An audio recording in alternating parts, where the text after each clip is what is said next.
It's strange how memories from the past can sit quietly in your mind, waiting for the perfect moment to resurface.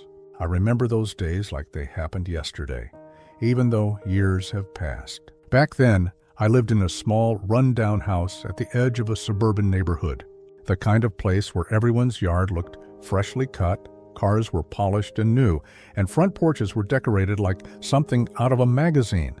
Everyone, that is, except me. My house was old. The paint peeled in more places than I could count. The front steps creaked when you walked on them. My car was a beat-up sedan that rattled every time I turned the ignition. I was working 2 jobs just to make ends meet, and I didn't have the luxury of worrying about how my lawn looked or whether my mailbox matched the others on the street. And that's when the whispers began.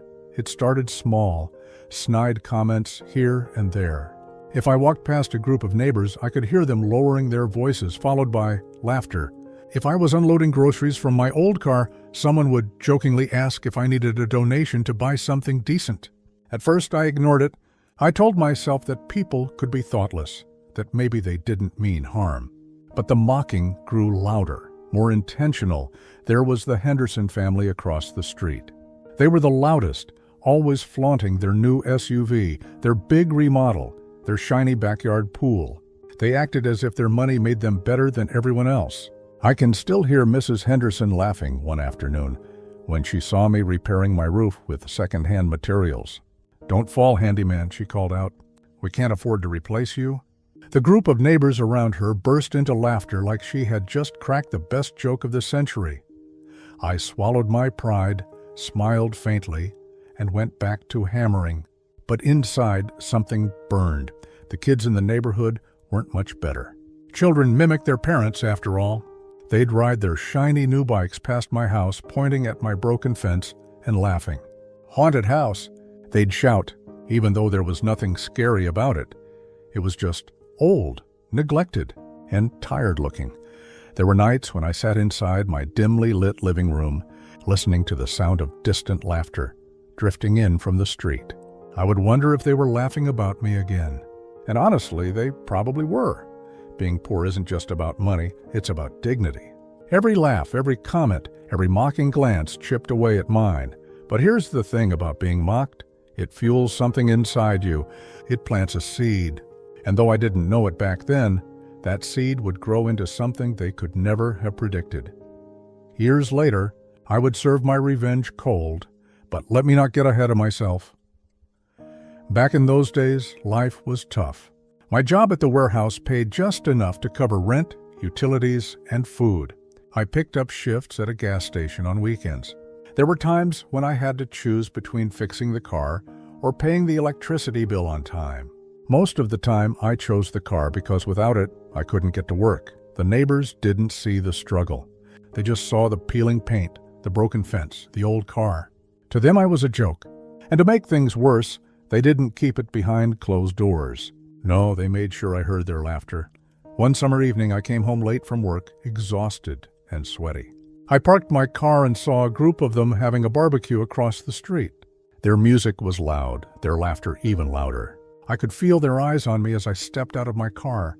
One of them, Mr. Henderson himself, raised his beer and shouted, "Hey buddy, that car of yours still running? Thought I saw it on the side of the road last week." Everyone laughed. I clenched my fists, but said nothing. Because what could I say? If I lashed out, I'd only prove their point. So I kept my head down and walked into my old house, their laughter echoing behind me. That night, I sat at my small kitchen table, staring at the pile of bills in front of me. I thought about everything, the mocking, the endless struggle, the way they looked at me like I was less than human. And I made myself a promise. One day, things would change. One day, I wouldn't just survive, I would thrive. And when that day came, those neighbors would see exactly what it meant to underestimate someone like me. Of course, back then, I didn't know how I'd make it happen. But life has a funny way of turning things around when you least expect it. The turning point came about a year later. I was working late at the warehouse when my manager pulled me aside. He told me about a new position opening up in logistics. It was a big step up from what I was doing, but it required learning a bunch of computer systems I had never even touched. My first thought was, no way. I can't do that. But then I remembered the laughter, the mocking voices. And I thought, why not me? So I went home, opened my old, barely working laptop, and started teaching myself everything I could about logistics, supply chain management, and the systems they used. Every night after work, instead of watching TV or sleeping early, I studied. My eyes burned from staring at the screen, but I kept going. I refused to give up. Weeks later, when the interviews happened, I walked in prepared. Nervous, yes, but prepared. And against all odds, I got the job. Suddenly, my paycheck was bigger. My hours were more stable. For the first time, I could pay my bills without choosing which one to delay. I started fixing little things around the house, patching the roof properly, repainting the porch, repairing the fence. It wasn't much, but it was progress. The neighbors noticed. They always noticed. One day, Mrs. Henderson said, "Oh, looks like someone finally decided to care about their house." The group around her laughed, of course, but I just smiled. I didn't tell them about the promotion. I didn't tell them I was finally moving forward. Why should I? Let them think what they want, because I knew this was just the beginning. And the best part? My story was far from over. The weeks turned into months, and little by little, my life began to change. That new position at the warehouse opened doors I didn't even know existed. I was handling inventory, learning about supply chain strategies, and even working directly with vendors overseas. It wasn't glamorous work, but it was a big leap forward from where I had been. With the extra income, I started catching up on my debts. I fixed the leaks in the bathroom, replaced the broken windows, and even had enough saved up to buy some decent second-hand furniture. Nothing fancy, but better than the old, worn-out pieces I'd been using for years. Of course, the neighbors still mocked me. Old habits die hard, after all. Every time I stepped outside, I felt their eyes on me, searching for something to laugh about. If my grass grew a little too tall, someone would make a comment. If my car made a noise, they'd chuckle and ask if it was finally on its last leg. But I kept my head down. I didn't fire back. I didn't let them see the progress I was making. Because deep down, I knew patience was my greatest weapon.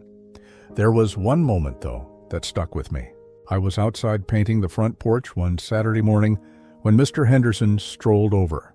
He had that smug smile plastered on his face, the one that always made my stomach turn. "Trying to pretty up the place, huh?" he said, gesturing at my half-painted porch. "Won't matter, you know. This house will always look cheap compared to the rest of us." He laughed and walked back to his spotless lawn, sipping his coffee like he had just delivered the line of the century. I didn't respond. I just dipped the brush back into the paint and kept working. But inside, a thought echoed. One day, you'll regret every word. That was the moment I stopped seeing their mockery as something to endure. It became motivation. Every insult was fuel. By the end of that year, I had not only stabilized my finances, but I had started saving. I cut out all unnecessary expenses, lived simply, and funneled every spare dollar into my savings account. And then I made a bold decision. I enrolled in night classes at the community college, business management, accounting, and finance, subjects I had never dared to touch before. I sat in classrooms full of younger students, some barely out of high school, while I was in my 30s. It wasn't easy.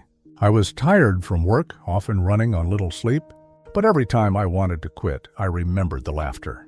I remembered the barbecue across the street, the jokes about my car, the pointing fingers of neighborhood kids, and I kept going. 2 years passed like this. 2 years of hard work, study, and sacrifice. And by the end, I had something none of my neighbors could laugh at. A degree in business management. By then, I had also landed a new job at a logistics firm downtown.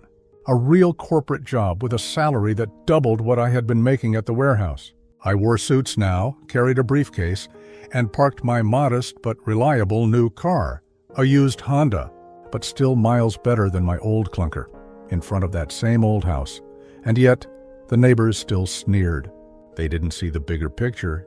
To them, I was still the poor guy trying to fit in, but what they didn't realize was that my focus had shifted. I wasn't just trying to survive anymore. I was building something. On weekends, while they were hosting barbecues and flaunting their new toys, I was reading books on investing.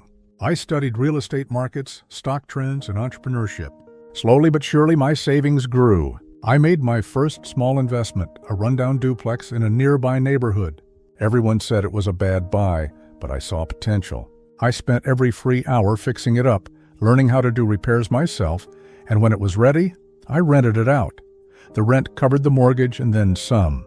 That bad buy turned into steady income. That was the moment I realized I wasn't just climbing out of poverty. I was building wealth. Meanwhile, the neighbors kept laughing. They didn't know about the duplex. They didn't know about the savings.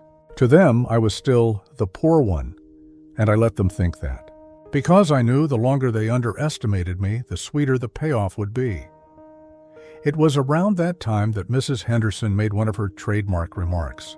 I was mowing my lawn, sweating under the sun, when she waved from across the street. "You're working too hard," she called out, her voice dripping with sarcasm. But I guess that's what happens when you can't afford to hire anyone to do it for you. Her friends giggled like school children. I forced a smile and waved back. But inside, I was laughing too, just not for the reason she thought. Because what she didn't know was that the rent check from my tenants had just hit my bank account that morning, and it covered more than my mortgage and bills combined. While she was busy mocking, I was busy winning. Over the next 3 years, I repeated the process. Save, invest, renovate, rent. First one duplex, then another, then a small triplex. Each one added another layer to my growing financial security. My modest little empire was taking shape, and nobody had a clue. By the time I was in my 40s, I owned several properties across town. My corporate job was stable, and my rental income was pouring in steadily. I had gone from choosing between groceries and bills to debating which investment to make next. And still, the neighbors mocked. Still, they laughed, but that was fine. Because my revenge wasn't ready yet. Revenge, after all, is a dish best served cold. Then came the day everything changed. The Hendersons, my loudest, cruelest neighbors, put their house up for sale. Apparently, Mr. Henderson had made some bad investments, and they were struggling financially. The irony wasn't lost on me. The people who once laughed at my struggles were now facing their own. And guess who bought their house? Me. I signed the papers with a quiet satisfaction that words can't describe. The same porch where they once gathered to laugh at me was now mine. The same yard where they flaunted their wealth now belonged to me. When the Hendersons realized who the buyer was, their faces turned pale. Mrs. Henderson couldn't even look me in the eye. Mr. Henderson muttered something about just business as he handed over the keys, but I could see the shame in his eyes. It was poetic justice. The neighbors were stunned. Word spread quickly around the block. The poor man they had mocked for years now owned one of the nicest houses on the street. Suddenly, the laughter stopped. The whispers died down. And the same people who once ridiculed me now avoided eye contact. But I wasn't done yet. This was only the beginning of my cold revenge. When the keys changed hands, it felt strange walking onto that porch for the first time as the owner. I paused at the threshold and looked back at my old house across the street. The place where I had carried groceries through wind and rain. The place where my kids first learned to ride a bike. For years, it had been the symbol of what people thought I was. Small, tired, not worth much. Now I was standing on the other side of that symbol, and the view felt different. I didn't throw a party. I didn't stand on the lawn and shout. There was no need. The point of what I had done wasn't to announce it. The point was that it had happened, and they had to live with that.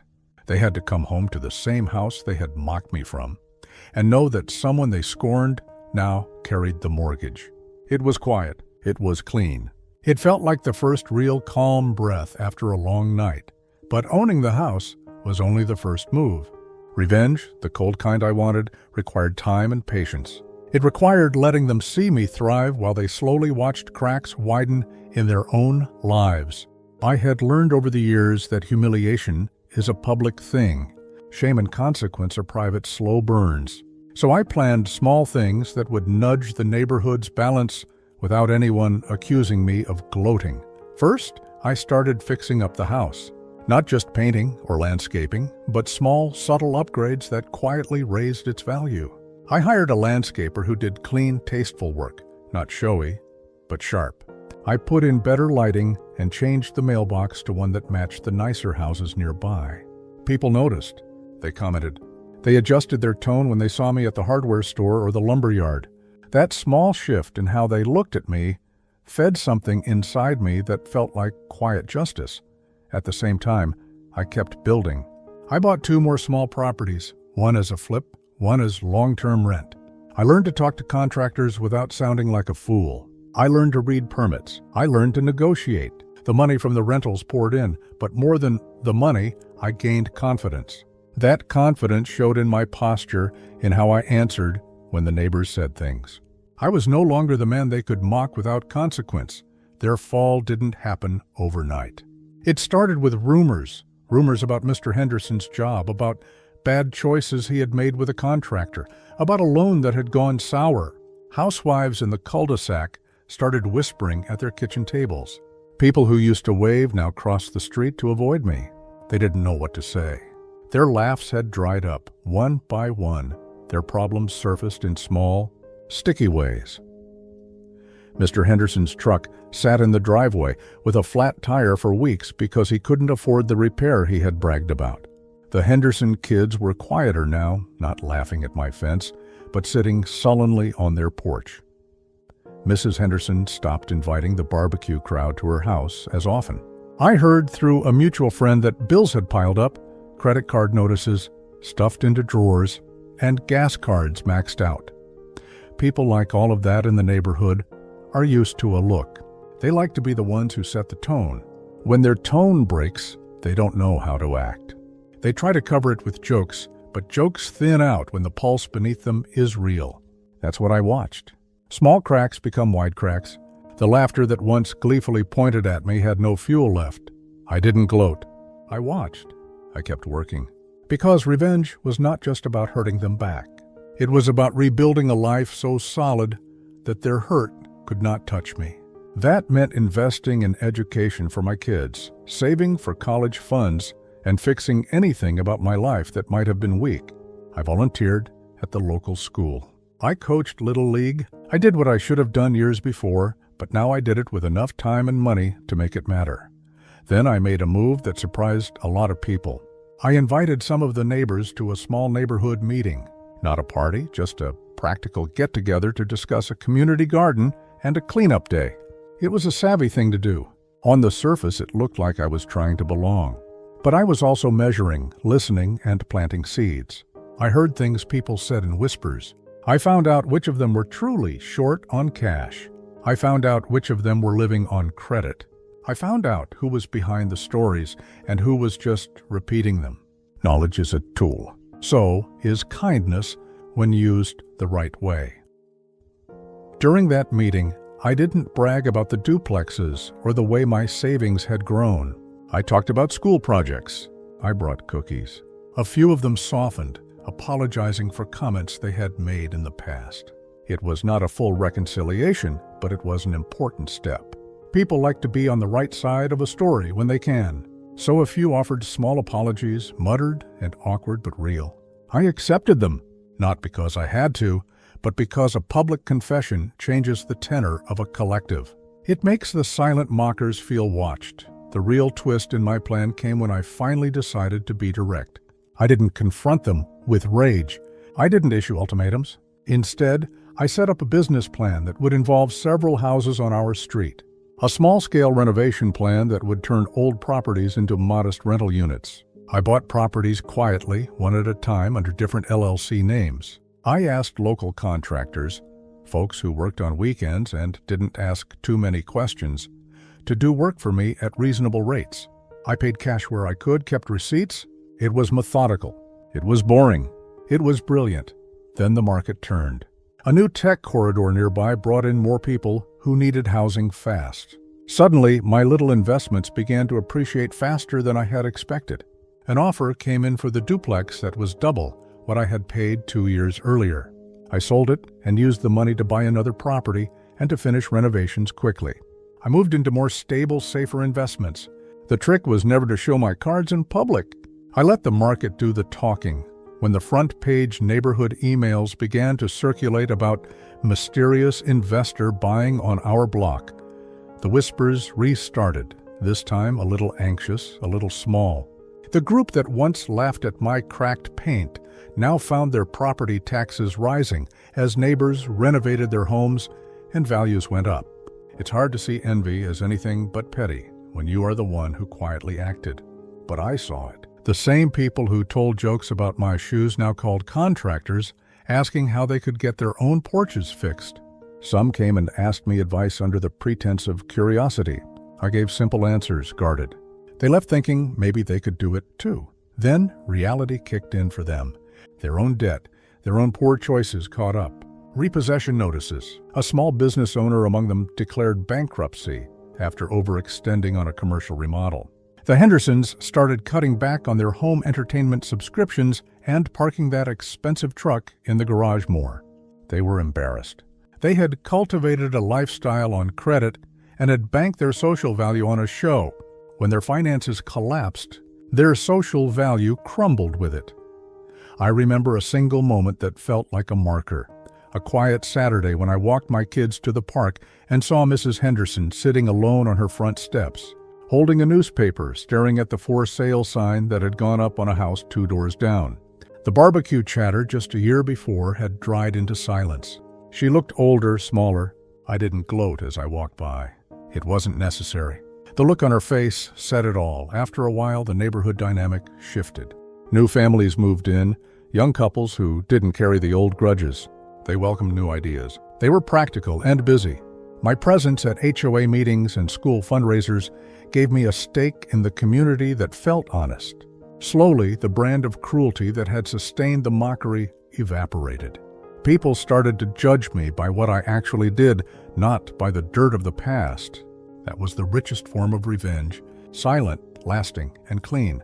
But revenge for me wasn't only about witnessing their fall. It was about a moment, a frost-bitten, quiet moment, where they realized I was the reason their lives were different now.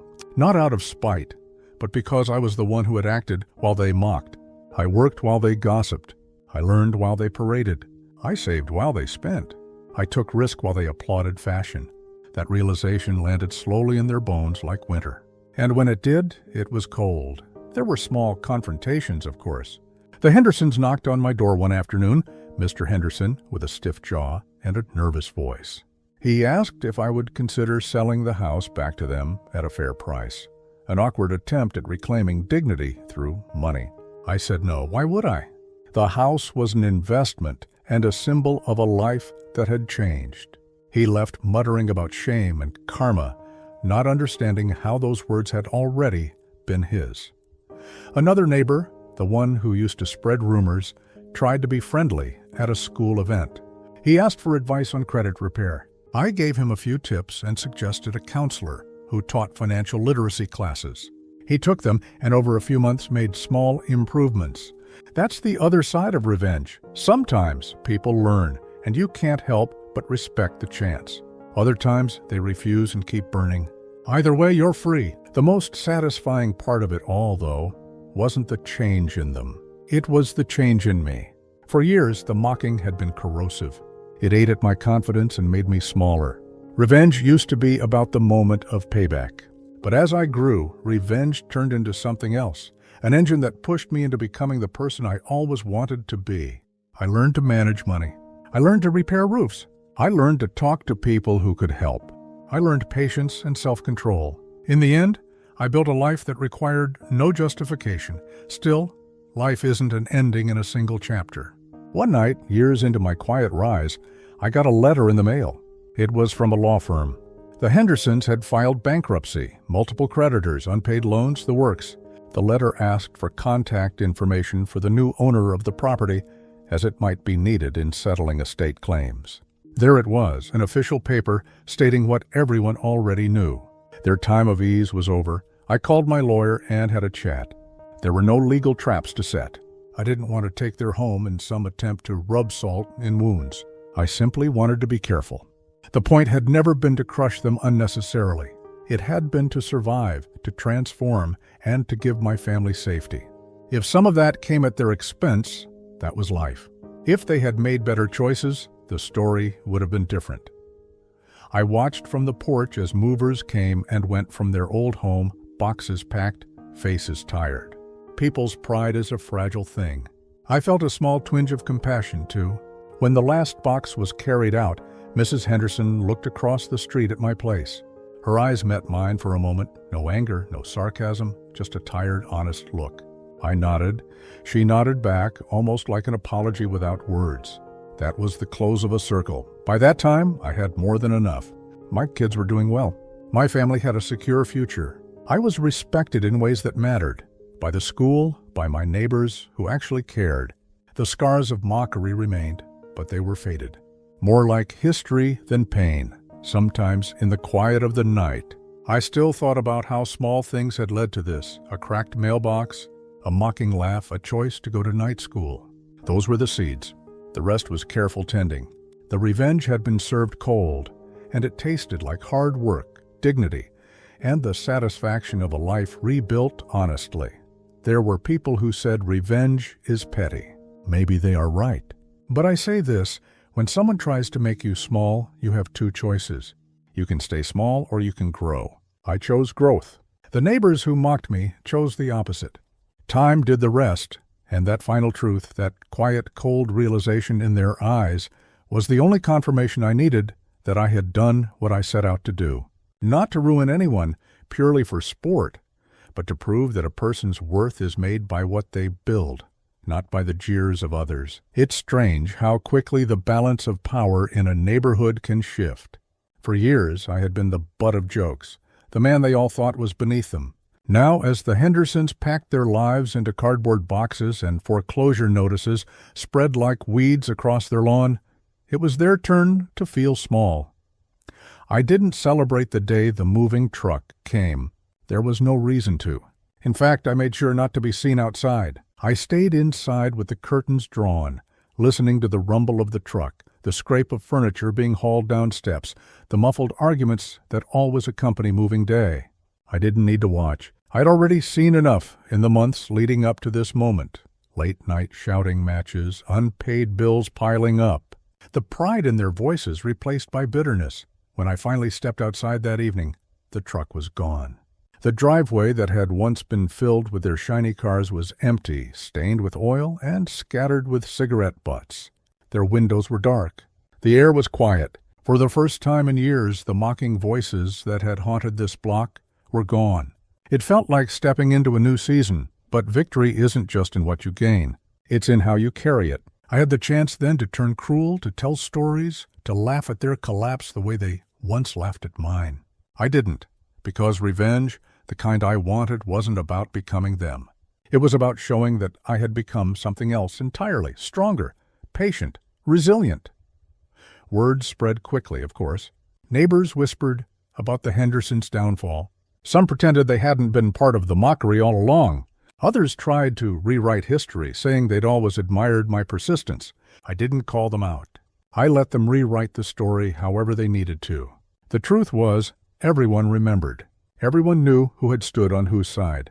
That unspoken memory hung in the air at every block meeting and every barbecue that followed. With the Hendersons gone, their house sat empty for months. The grass grew wild. The mailbox filled with junk mail and unpaid notices. The irony wasn't lost on me that the same family who once mocked my unkempt yard now left behind a shell of their own. Eventually, a realtor's sign went up. I watched from across the street as prospective buyers walked through the rooms, peering at peeling wallpaper and scuffed floors. They were looking at the remains of people who once believed they were untouchable. I didn't buy that house. I could have, but I didn't need to. Some victories are sweeter when they remain symbolic. I already owned enough property in the area, and owning theirs too would have been like collecting a trophy. I wasn't in it for trophies. I was in it for transformation. My kids, who had once asked me why people laughed at us, were thriving now. My daughter was applying to colleges, her essays filled with stories of resilience and perseverance. My son, once embarrassed by the old sneakers he wore, now had the quiet confidence of someone who knew his family could stand tall. They didn't care anymore about the whispers of the past.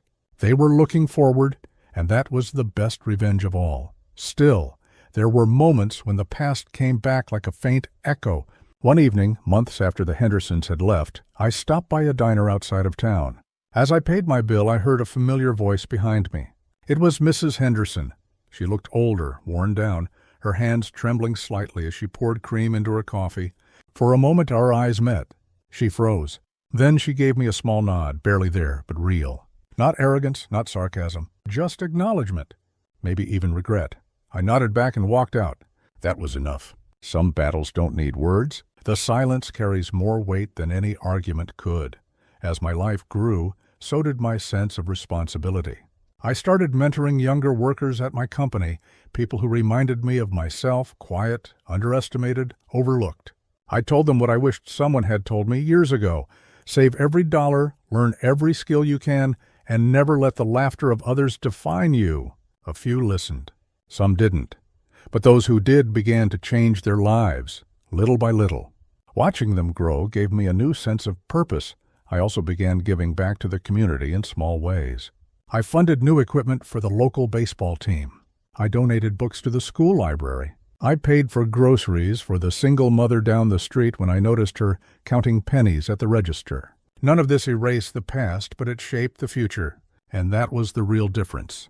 I wasn't just rising for myself. I was building a foundation for others too. But revenge has layers, and sometimes it comes back to you in unexpected ways. Years later, I attended a town meeting where development plans were being discussed. To my surprise, one of the speakers was Mr. Henderson. He looked thinner, older, his confidence cracked, but not entirely gone. He had moved to another part of town, trying to rebuild his life. He spoke about financial hardship, about the importance of not living beyond your means. It was almost surreal to hear those words from him, the man who once mocked me for not having enough. When the meeting ended, he approached me. For a moment, I thought he might lash out, but instead he extended his hand. "I guess I owe you an apology," he said quietly. "We were cruel." "We shouldn't have been." I shook his hand. I didn't need the apology, but hearing it mattered more than I expected. It was like closing a book I had carried for too long. As I drove home that night, I thought about how different everything had become. The man who had once mocked me was now admitting his mistakes. My family was strong, my finances stable, my reputation solid. Revenge had been served not with shouting, not with cruelty, but with time, patience, and the steady building of a life worth living. And that's what I learned. Sometimes the best revenge isn't a dramatic showdown. It isn't loud or fiery, it's quiet. It's the look on someone's face when they realize they were wrong. It's the steady rise of the person they tried to push down. It's the silence of their laughter when they have nothing left to mock. The neighbors had mocked me for being poor. But years later my revenge was served cold and it tasted nothing like anger. It tasted like peace. Years passed and the neighborhood slowly changed. Some families moved out, new ones moved in. The faces of the kids on the block were no longer the same ones who used to point and laugh at me. The streets were quieter, the barbecues fewer, the gossip softer. It wasn't the same place it once was, and neither was I. By then, I had built a life I never thought possible back in those darker days. Multiple rental properties across town, a respected position at my company, savings that gave me freedom, and most importantly, a family that no longer carried the shame of being mocked. My children had grown into strong, confident adults. My daughter graduated college with honors. My son started his own small business. They didn't just survive those years of ridicule. They grew stronger because of them. Sometimes, though, on quiet evenings, I would sit on my porch and remember the past. I'd hear the echoes of laughter that used to cut me so deeply. I'd picture Mr. Henderson waving his coffee cup at me, or Mrs. Henderson's sharp remarks slicing through the air, and I would smile, not with bitterness, but with relief, because those voices no longer had power. One particular evening, as the sun set over the street, I thought about how different life could have been if I had let their cruelty define me. If I had broken under the pressure, if I had chosen anger instead of patience, I might have become just another man swallowed by bitterness. Instead, I chose to rise, to wait, to build, and that choice was everything. The Hendersons had long since disappeared from my life, but every now and then I'd hear about them through whispers in town. Their kids had moved away, their finances never quite recovered. They were living in a smaller home now, quieter, humbler. Some said they had learned their lesson. Some said they were still bitter. I didn't care. Their story no longer mattered to mine. What mattered was that the boy who was once mocked for the holes in his shoes, the man who was laughed at for his broken car, the father who was pitied for his crumbling house, had turned it all around. My revenge had been served, and it hadn't required me to shout, to insult, or to humiliate. It was delivered in silence, in patience, in results. The kind of revenge you don't need to announce because the truth announces itself. That night, as I sat outside under the dim glow of the porch light, my son came to visit.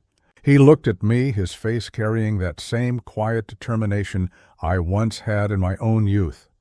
"Dad," he said, "do you ever think about those days when they used to laugh?" I nodded. "I do, but not the way I used to. Back then, it hurt. Now?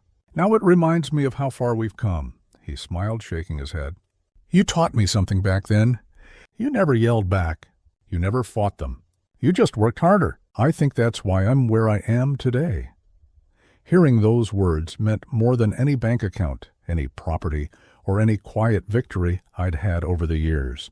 Because that was the real legacy, not the revenge, but the lesson, that patience, that perseverance, had carried through generations. As the night grew darker, I leaned back in my chair and looked at the stars. I thought about all the nights I used to stare at that same sky, wondering if life would ever change. And now here I was, proof that it does, proof that it can. The neighbors once mocked me for being poor. But years later, my revenge was served cold, and it wasn't bitter at all. It was sweet, because it wasn't just about me. It was about showing my children and myself that no matter how low people try to push you, you can rise higher than they ever imagined, and that's the story. If you're watching this right now, I want you to remember something important. People will always have something to say. They will mock, they will laugh, they will doubt, but their voices don't define you.